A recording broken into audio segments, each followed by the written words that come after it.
Hello friends, welcome to Smile Talk paramedical channel. Friends, JNM nursing board ವತಿಯಿಂದ ಈಗಾಗಲೇ ಅಭ್ಯರ್ಥಿಗಳದ್ದು document verification ಆರಂಭವಾಗಿದೆ. Document online ಮುಖಾಂತರನೇ check ಮಾಡ್ತಾ ಇದ್ದಾರೆ. ನಿಮ್ಮ ಡಾಕ್ಯುಮೆಂಟ್ಗಳು ಹೀಗಿದಾವೆ ಎಲ್ಲ ಚೆಕ್ ಮಾಡಿ ಅದು ಕರೆಕ್ಟ್ ಇದ್ದರೆ ನಿಮ್ಗಳಿಗೆ ಏನು ಮಾಡ್ತಾರಪ್ಪ ಅಂತಂದರೆ ಅಪ್ರೂವ್ಡ್ ಅಂತ ಒಂದು ಮೆಸೇಜ್ ಬರುತ್ತೆ. ಎಲ್ಲ ಕರೆಕ್ಟ್ ಇದ್ದರೆ ಅಪ್ರೂವ್ಡ್ ಅಂತ ಬರುತ್ತೆ. ಅಥವಾ ನಿಮಗೆ in case of message reject ಅಂತ ಬಂದಿದ್ದರೆ ಅಲ್ಲಿ ನಿಮಗೆ ಅಪ್ಡೇಟ್ ಮಾಡಲಿಕ್ಕೆ ಜೊತೆಗೆ ನಿಮಗೆ ಎಡಿಟ್ ಮಾಡ್ಕೊಳ್ಳಿಕ್ಕೂ ಕೂಡ ಲಿಂಕನ್ನು ಓಪನ್ ಮಾಡ್ತಾರೆ.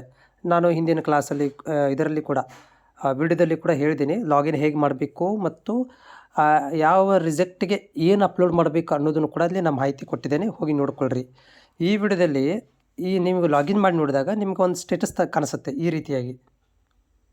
ಸೊ ನೋಡಿ, ನಿಮಗೆ ಈ ರೀತಿಯಾಗಿ ಸಬ್ಮಿಟೆಡ್ ಅಂತ ಒಂದು ಸ್ಟೇಟಸ್ ಕಾಣಿಸ್ತಾ ಇದ್ದರೆ ಸೊ ನಿಮ್ಮಗಳಿಗೆ ಏನಪ್ಪ ಅಂದರೆ ವೇಟ್ ಮಾಡಬೇಕಾಗುತ್ತೆ. ಈ ಭಾಗದಲ್ಲಿ ಗ್ರೀನ್ ಕಲರ್ ಒಳಗಡೆ ವೆರಿಫೈಡ್ ಅಂತ ಬರಬೇಕು. ವೆರಿಫೈಡ್ ಗ್ರೀನ್ ಕಲರಲ್ಲಿ ವೆರಿಫೈಡ್ ಅಂತ ಬರುತ್ತೆ. ಇನ್ ಕೇಸ್ ಆಫ್ ಇಲ್ಲಿ ಈ ಭಾಗದಲ್ಲಿ ಏನಾದರೂ ನಿಮ್ಗೆ ಡಾಕ್ಯುಮೆಂಟ್ ನಾಟ್ ವೆರಿಫೈಡ್ ಅಂತ ಬಂದಿದ್ದರೆ ವೇಟ್ ಮಾಡಬೇಕಂದ್ರೆ ನಿಮ್ದು ಇನ್ನೂ ಡಾಕ್ಯುಮೆಂಟ್ ವೆರಿಫಿಕೇಷನ್ ಆಗಿಲ್ಲ ಅಂತ ಅರ್ಥ, ಹೌದಾ.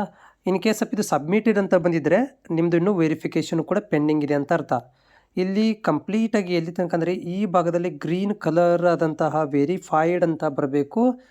ಡಾಕ್ಯುಮೆಂಟ್ ವೆರಿಫೈಡು ಅಥವಾ ವೆರಿಫೈಡ್ ಅಂತ ಬಂದರೆ ಸೊ ಅದು ಏನಪ್ಪ ಅಂದರೆ ನಿಮ್ಮದು ಎಕ್ಸೆಪ್ಟ್ ಆಗಿದೆ ಅಂತ ಅರ್ಥ. ಅದು ಯಾವಾಗ ಆಗುತ್ತೆ ಅಂತಂದರೆ ಮುಂದಿನ ಇನ್ನೊಂದು ಎರಡು ಮೂರು ವಾರದಲ್ಲಿ ಆಗಿಬಿಡುತ್ತೆ. 2-3 ವಾರದಲ್ಲಿ ಈ ತಿಂಗಳು ಕೊನೆಯ ವಾರದ ಒಳಗಡೆ ನಿಮಗೆ ಎಲ್ಲನೂ ಕೂಡ ಏನು ಮಾಡ್ತಾರಪ್ಪ ಅಂದರೆ ಅಪ್ರೂವ್ಡ್ ಮಾಡ್ಕೊಂಡ್ಬಿಡ್ತಾರೆ. ಮಾಡಿ ರಿಜೆಕ್ಟ್ ಆಗಿರುವಂಥ ಅಂದರೆ ನಿಮಗೆ ರಿಜೆಕ್ಟ್ ಅಂತ ಬಂದಾಗ ನೀವು ಎಡಿಟ್ ಮಾಡಲಿಲ್ಲ ಅಂತಂದರೆ ಅದನ್ನು ಪರ್ಮನೆಂಟ್ಲಿ ರಿಜೆಕ್ಟ್ ಮಾಡಿಬಿಡ್ತಾರೆ, ಅಂದರೆ ಅದನ್ನು ಅಕ್ಸೆಪ್ಟ್ ಮಾಡ್ಕೊಳಕ್ಕೆ ಹೋಗೋದಿಲ್ಲ. ಸೊ ಹೀಗಾಗಿ ನಿಮಗೆ ಮೆಸೇಜ್ ಬಂದ ತಕ್ಷಣವೇ ಲಾಗಿನ್ ಮಾಡಿಕೊಂಡು ಈ ಸ್ಟೇಟಸನ್ನು ನೋಡಿಕೊಂಡು ರೀಸನ್ ನೋಡಿಕೊಂಡು ರಿಜೆಕ್ಟ್ ಆಗಿದ್ದರೆ ಮಾತ್ರ ನೀವು ಎಡಿಟ್ ಮಾಡ್ಬೋದು.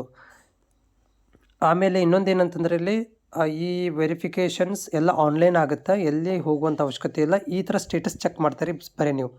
ಸೊ ಇದನ್ನು ಸ್ಟೇಟಸ್ ಚೆಕ್ ಮಾಡ್ತಾಯಿರಿ. ಇಲ್ಲಿ ವೆರಿಫೈಡು, ನಾಟ್ ವೆರಿಫೈಡು, ರಿಜೆಕ್ಟೆಡು, ಸಬ್ಮಿಟೆಡು ಅಂತ ಏನಾದರೂ ಬಂದರೆ, ಸಬ್ಮಿಟೆಡ್ ಬಂದರೆ ಟೆನ್ಷನ್ ತೊಗೊಳಕ್ಕೆ ಹೋಗಬೇಡಿ. ಸಬ್ಮಿಟೆಡ್ ಇದ್ದರೆ ಏನು ತಲೆ ಕೆಡಿಸ್ಕೊಳ್ಳೋಂಥ ಅವಶ್ಯಕತೆ ಇಲ್ಲ. ಆದರೆ ನಾಟ್ ವೆರಿಫೈಡ್ ಅಂತ ಬಂದರೂ ವೇಟ್ ಮಾಡಬೇಕು. ಆಮೇಲೆ ರಿಜೆಕ್ಟ್ ಅಂತ ಬಂದರೆ ಅಷ್ಟೇ ಎಡಿಟ್ ಮಾಡ್ಕೊಳ್ಬೇಕಾಗತ್ತೆ.